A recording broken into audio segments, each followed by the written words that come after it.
Ma hakkasin mõtlema selle viha emotsiooni peale, et viha on ju täiesti nagu tavaline emotsioon.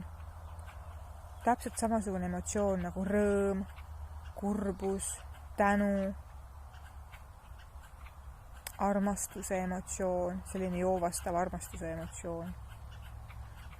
Kus loogika on, et armastust ja tänu nii-öelda võib välja näidata, aga viha justkui ei tohi, viha emotsioon on justkui keelatud. Või et see on just nagu saatanast. Kus see kirjas on? See ei ole ju mitte kuskil kirjas.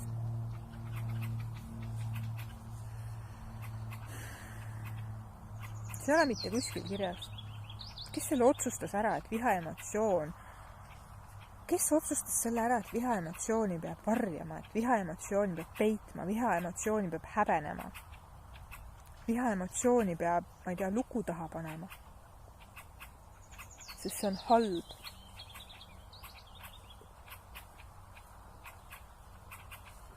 Ja kui näiteks tänutunde emotsiooni või armastuse emotsiooni näitad, siis on küll see, et oi, nii armas, nii tore, näita veel.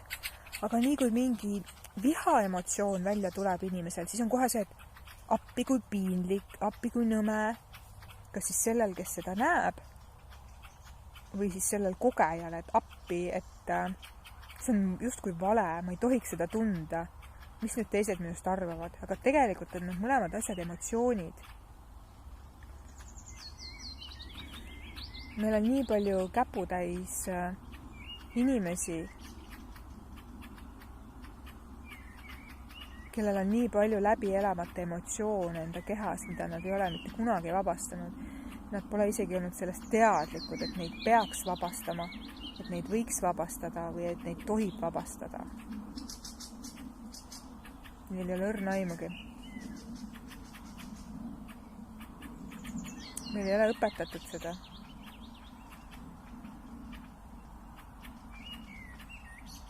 Kui mina olin väike, siis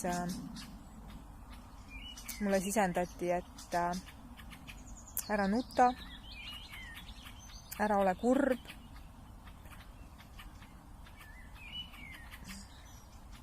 Ja kui vihane oled, siis justkui anti mõista, et see vale.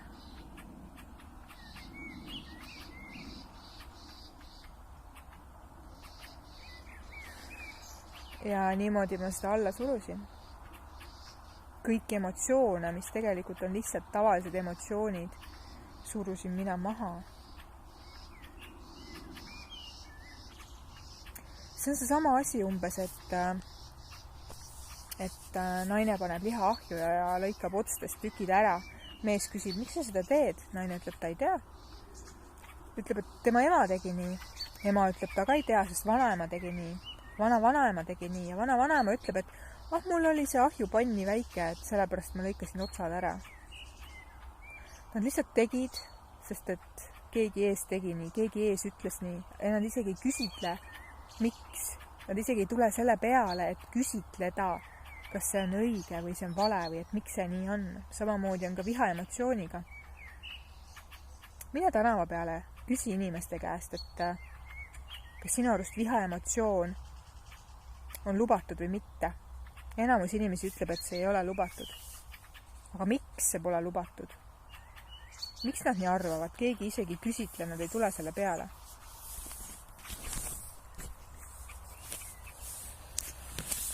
Ja kui tänava peal keegi märatseb või valab oma viha välja, mis tema sees on kuhjunud, see tuleb lausa nagu šampuse pudelilt tuleb lööb punniga maha, on ju. Ja siis ta kukub, ütleme, ma ei tea, märatsema või... Ja siis ta pannakse selle eest, saad sa aru, mingi hullumajja praktiliselt. Selle eest, et ta kogeb viha emotsiooni, et ta võib-olla ei oska seda väljendada, sest et talle pole õpetatud väljendama seda. Selle eest, et talle pole õpetatud väljendama seda, ta pannakse veel kinnisesse asutusse. Kas ei ole loogiline nagu?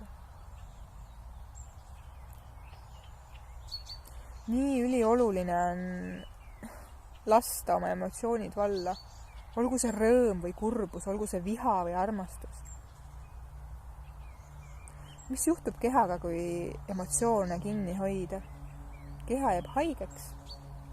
Esialgu võivad tekkida mingid liigesevalud, seljavalu, kõhuvalu, peavalu, kuni välja tõsisemate haigusteni.